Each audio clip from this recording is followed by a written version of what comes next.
सुजानपुर में सर्व कल्याणकारी संस्था के महिला सशक्तिकरण कार्यक्रम में जयराम ठाकुर मंडी में अनुराग ठाकुर द्वारा दी गई चुनौती का जवाब देने आए थे। इस कार्यक्रम में न तो भाजपा के राष्ट्रीय अध्यक्ष का नारा लगाया गया और न ही इस कार्यक्रम में हमीरपुर के सांसद अनुराग ठाकुर को बुलाया गया था। ये बात भोरंज के विधायक सुरेश कुमार ने हमीरपुर में पत्रकार वार्ता के दौरान कही। विधायक सुरेश ने कहा कि जिन लोगों ने भाजपा को यहां खड़ा किया, आज उन लोगों के नाम तक मंच से नहीं लिए जा रहे।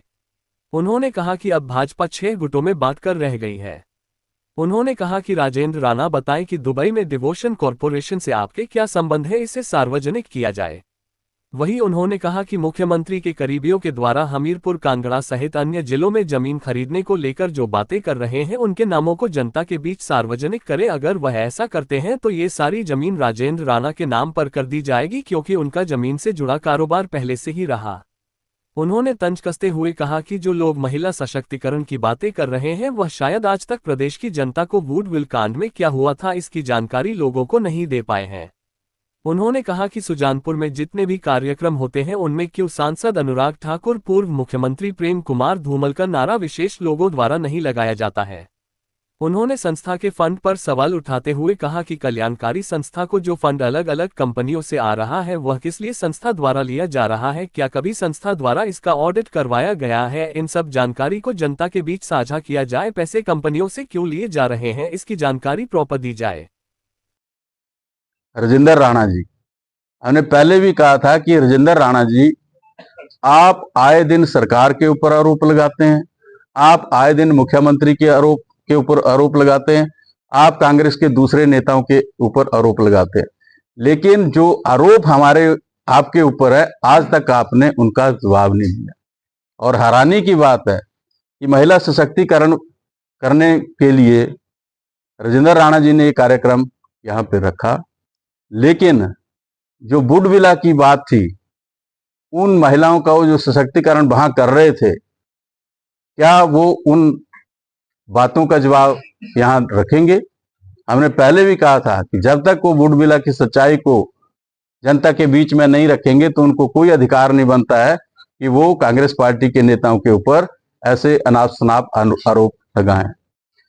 राजेंद्र राणा जी ने कल फिर दोहराया कि सरकार के जो नजदीकी हैं, जो मित्र हैं, मुख्यमंत्री के जो नजदीकी हैं, उन्होंने लाखों रुपए की जमीनें शिमला में और हमीरपुर में खरीदी हैं, या कांगड़ा में खरीदी हैं, शाहपुर में खरीदी हैं। तो मैं उनसे पूछना चाहता हूं कि वो सार्वजनिक करें उस नाम को। अगर उनके पास कोई नाम है, कोई जानकारी है, उसको सार्वजनिक करें। और मैं ये उनको आश्वासन देता हूं कि अगर वो नाम सार्वजनिक कर देंगे तो वो जमीन राजेंद्र राणा के नाम करवा दी जाएगी।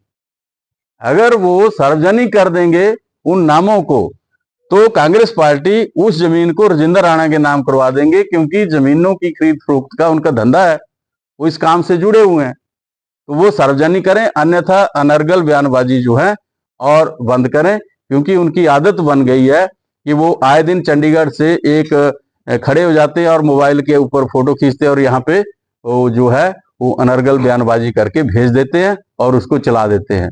आप में महिला सशक्तिकरण जो है वो हास्यास्पद है और महिलाओं के साथ एक बहुत बड़ा फरेब है।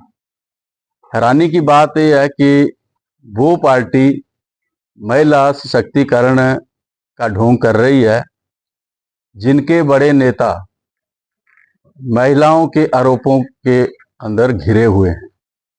चाहे सोलन की बात हो, चंबा की बात हो, या दूसरे इनके जो बड़े नेता हैं, वो महिलाओं के आरोपों के अंदर घिरे हुए हैं और वो लोग फिर महिला सशक्तिकरण की बात यहाँ पे कर रहे हैं। तो ये अपने आप में बड़ा हास्यास्पद है। दूसरी बात, महिला सशक्तिकरण की बात करने वाले भाजपा के लोग महिलाओं को बुला रहे हैं, लेकिन जो भारतीय जनता पार्टी का महिला मोर्चा है, उसके अध्यक्ष उसमें नहीं बुला रहे हैं। जो इनके संगठन के बड़े लोग हैं, जो भाजपा के वरिष्ठ नेता हैं, वो उससे नादारद हैं। इस तरीके से भारतीय जनता पार्टी की जो गुटबाजी है वो उजागर हुई है और ये सर्व विदित हो गया है कि भारतीय जनता पार्टी जो है वो अलग अलग टुकड़ों में बढ़ चुकी है।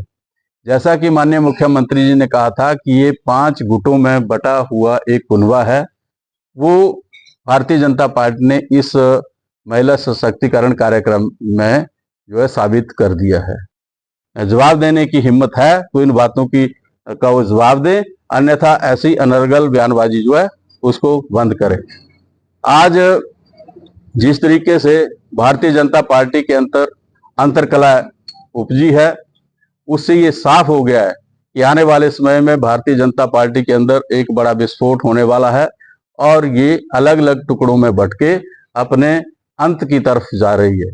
ये भारतीय जनता पार्टी के प्रति हमारी भविष्यवाणी है और बहुत जल्द ये जिस पार्टी के अंदर इतनी नैतिकता नहीं है कि वो अपने राष्ट्रीय अध्यक्ष का नारा नहीं लगाती है, वो अपने प्रदेश अध्यक्ष का नारा नहीं लगाती है, वो स्थानीय जो सांसद हैं, जो केंद्रीय मंत्री भी रहे, उनका नारा नहीं लगाती है।